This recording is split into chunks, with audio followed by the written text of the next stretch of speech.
L'homme est composé en corps, âme, esprit. Ces trois composantes comptent parmi ceux qui constituent son microcosme, c'est-à-dire son monde intérieur, autrement dit le monde d'en bas. L'œuf cosmique, qui renferme en son milieu une terre plane, est composé également d'un corps, d'une âme et d'un esprit. Cet œuf constitue le macrocosme, c'est le monde d'en haut. Ainsi notre petit monde correspond d'une certaine manière au grand monde, et tout ce qui le constitue, d'où l'apophthegme. Tout ce qui est en haut est comme ce qui est en bas. Corps, âme, esprit, sont en correspondance avec trois interactions élémentaires, à savoir la densité, l'électromagnétisme et l'éther universel. Le corps et l'âme sont en relation avec la densité et l'électromagnétisme. Ils sont subordonnés aux polarités des quatre éthers. La gravitation est une théorie qui concerne la quantité de matière d'un corps, constituant sa masse, et la pesanteur, relatif au poids, lié à l'accélération d'un objet soumis à une force centrifuge. Toutefois, cette théorie est inapplicable à l'homme, car il n'est pas démontré, par exemple, qu'il se sente plus léger au nord du Groenland qu'en Équateur. On nous dit que la gravitation est un phénomène d'attraction mutuelle, dépendant de la masse et de la distance, qui sépare des corps matériels, et cela pour justifier l'existence d'un globe terrestre en rotation et tous les phénomènes qui s'y rattachent, lune, système solaire, etc. La relativité a été validée que pour expliquer cela. Concernant la chute des corps, tout s'explique par la densité et l'électromagnétisme, combinés à l'influence des trois autres éléments que sont l'air, l'eau, le feu. On peut y ajouter selon le contexte, le son, c'est-à-dire la vibration. Un aimant quadripolaire existe au centre de la Terre plane, le fameux nord magnétique. De cet aimant partent des lignes de force.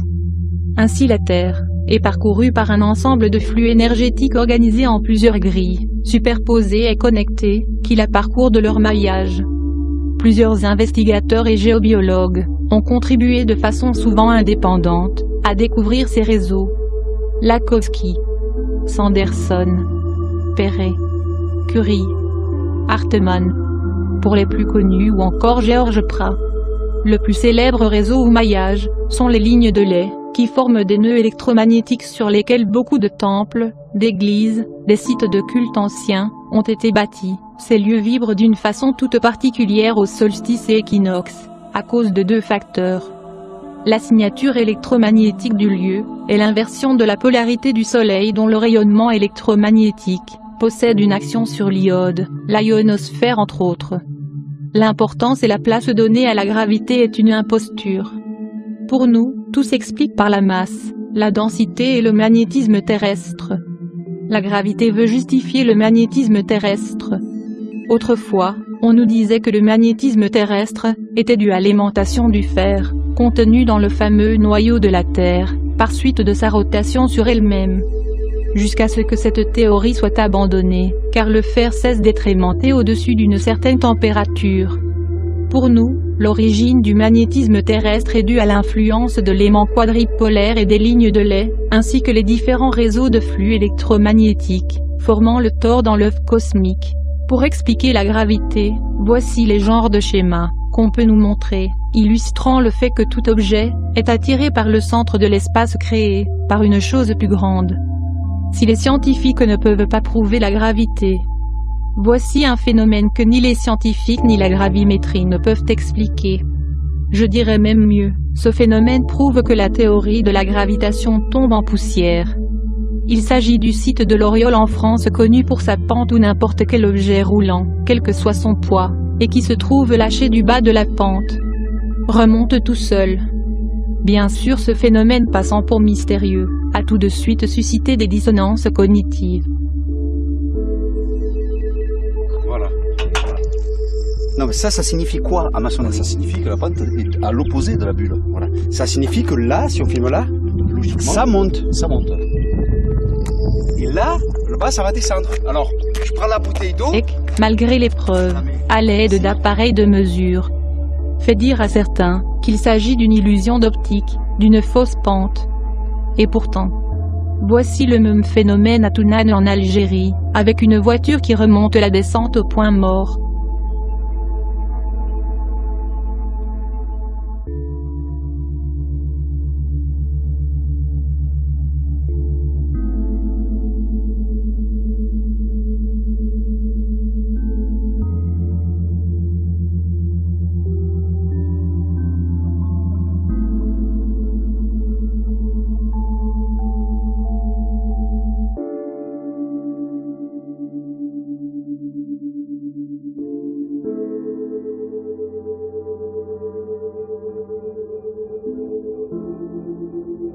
On voit clairement la pente.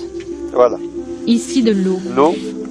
Normalement, il descend par là. Voilà. Parce que la pente, elle est... L'eau, là, هتطلع. L'eau, elle monte. Allahu Akbar. Subhanallah. هدي تود هدي. Voilà, كي توصل لحد البلاصة فوق تهب. Vas-y, filme. Regardez. Viens, Mehdi, viens. Regardez la voiture.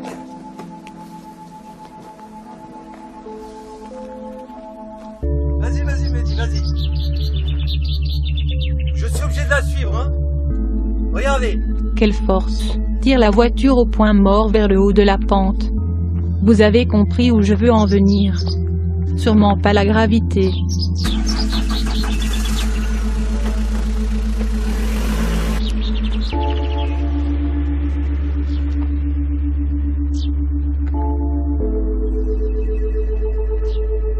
Ici à Pittsburgh aux États-Unis. Hey guys, let's take a look at this mysterious road that defies gravity in Pittsburgh.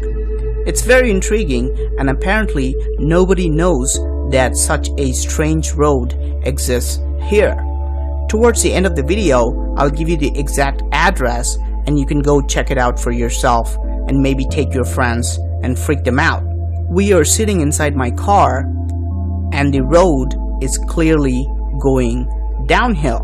So we take the car downhill and stop at this stop sign. Now we put the car in neutral. But when you take your feet off the gas and the brake, instead of moving forward, the car starts moving backwards. Why is the car going uphill on this road? And it starts accelerating so fast, we have to hit the brakes and stop the car. This is really hard to believe, and some of you may even wonder if I'm using camera tricks to fool you. So I'm pushing this ball downhill and watch what happens. It goes down because of my push, but then it stops and starts to roll back uphill. Out to people, so she went to him asking for $100. Ici à Moncton au Canada, où c'est devenu une véritable attraction touristique. And they bartered back and forth, and she was down to $35. And he said, "What can you do with $35?" She said, "You give me the 34, we'll know." Voici une vraie courbure pour where le they're coup. traveling to. So she named it Magnetic Hill because some of the truck drivers would say, "I'd swear there's a magnet in that hill pulling us back." In 1933, that first summer she opened her can, they'll say, "Well, I feel it in my body, you know, my head's feeling a little light, you know, I'm sure there's something about this, and my arthritis is not as bad as it used to be," and there's all these little things like that. Ou encore ici en Écosse. There's conspiracy theories where there's magnets hidden behind the bushes and stuff. Le point commun de ces lieux, les lignes de lait, dont la polarité du flux électromagnétique pourrait agir sur l'inertie de tout objet apte à se mouvoir. Surveyor Chris English to investigate. He's brought along a mystery-busting piece of equipment known as a theodolite, and he's going to do some measurements. Okay, that's 89.4. Observation store. Okay, on to the next one, please. The results are completely unexpected. Observation store. This looks like the top of the hill, right? And this looks like the bottom. Wrong. It's the other way around, actually. Chris's measurements show that this point is 292 feet above sea level, and this one is 303 feet. The ground level actually gets higher on my records. It might not show that, but that's actually what takes place. So, does Chris know what's going on? Absolutely no idea.